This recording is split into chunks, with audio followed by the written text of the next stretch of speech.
Tampa parents, if your teen's juggling AP, sports, and the SAT, here's my month-by-month SAT plan that I use so my students don't melt down by junior year and still get their top SAT score and hit bright futures. I'm Carson, an SAT tutor here in Tampa, and I help local families plan SAT test dates and prep around APs and sports so their kids can reach their score goals without burning out. I'll walk you from the 10th grade PSAT all the way to the last possible Bright Futures test date and teach you how to avoid the AP SAT crunch in March, April, and May. Here's the big picture. In 10th grade, your child wants to learn the test. In 11th grade, they want to get their score, and in 12th grade, they're going to play cleanup and improve their score depending on if they want Bright Futures or if they get waitlisted by a college. Let's take a look at a month-by-month approach, starting in sophomore year. In 10th grade, your child wants to set up their foundation. This year, make sure that they take Algebra 2. That's because a lot of the SAT topics tested in math are taught in this class. So it's very important that they take it before their junior year. So sophomore year is the best time. Taking a look at August and September, your child wants to begin studying for the PSAT. It doesn't have to be too serious. It could be an PSAT class or just a seminar, but you don't want them to take the PSAT blind come October because that's when they'll take the first official PSAT. This is a great test for them to prepare for and take because you can use that score to build a moderate game plan on how you want to prepare for the SAT in the future. So depending on how far the score is from their college goals or Bright Future goals, that can give you a telltale on what you should do in terms of studying or preparing for the SAT and how long it might take. This is also a great time to build a game plan with your guidance counselor or SAT tutor that you work with. For the rest of the year, and especially March and May, leave them time to prepare for AP exams, develop their GPA and extracurriculars, because you want to give them time for their brains to develop in sophomore year, learn a bit more before they start preparing for the real SAT. But that summer right before junior year, come May through August, that's when I highly recommend they begin studying for the SAT. They can either do light study, depending on if they did well on the PSAT. They can take a group course, self-study, take a seminar, or they can do heavy studying, working one-on-one with an SAT tutor if they had a lot of room to grow. In 11th grade fall of junior year is when your child's going to get their first SAT score. So August and September, they should, if they had been studying over the summer, take their first real SAT. This is beneficial for multiple reasons. This is a great SAT score to use for which colleges you should visit or apply to, and which Bright Future scholarship they are likely to get. Lastly, you have enough time at this point to decide, should they take the SAT or ACT? If you guys are deciding between the two, take both tests and see which one they score higher in and like more as a guise of which one they should study for. Come October is when they're going to take another PSAT, but this one's important.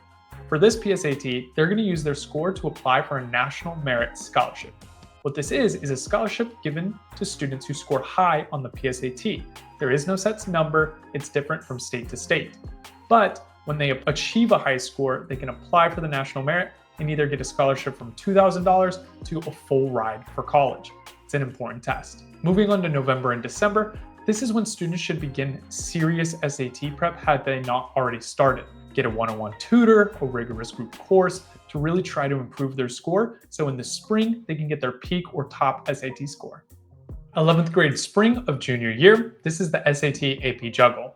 January through February, your child should continue studying for the SAT, either through one-on-one prep, an SAT group class, or self-study.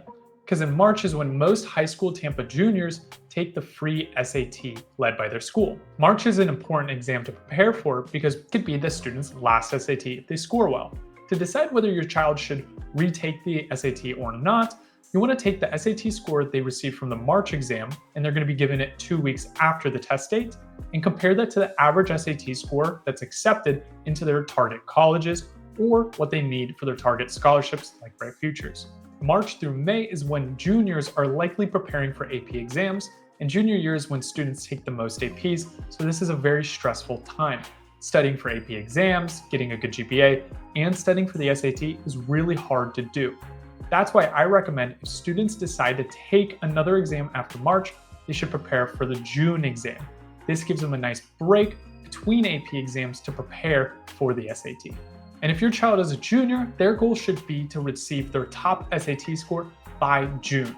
This is because students will have to write their college essays and applications come senior year fall, so June is a great time to finish SAT preparation.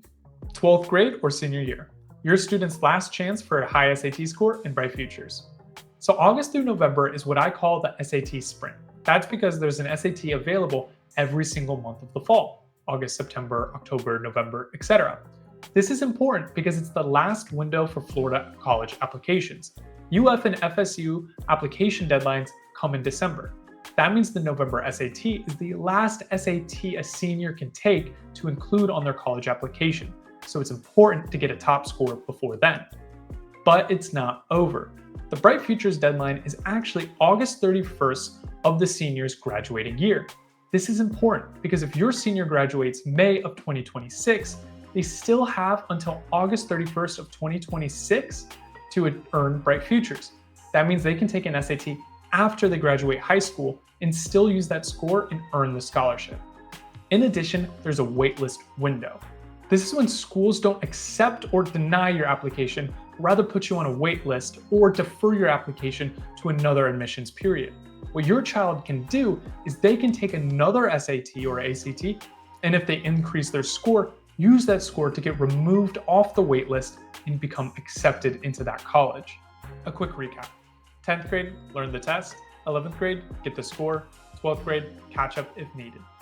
If you're a parent in Tampa and you want this mapped for your child, your first step is to book a free SAT score plan call with me using the link in the description or pinned comment.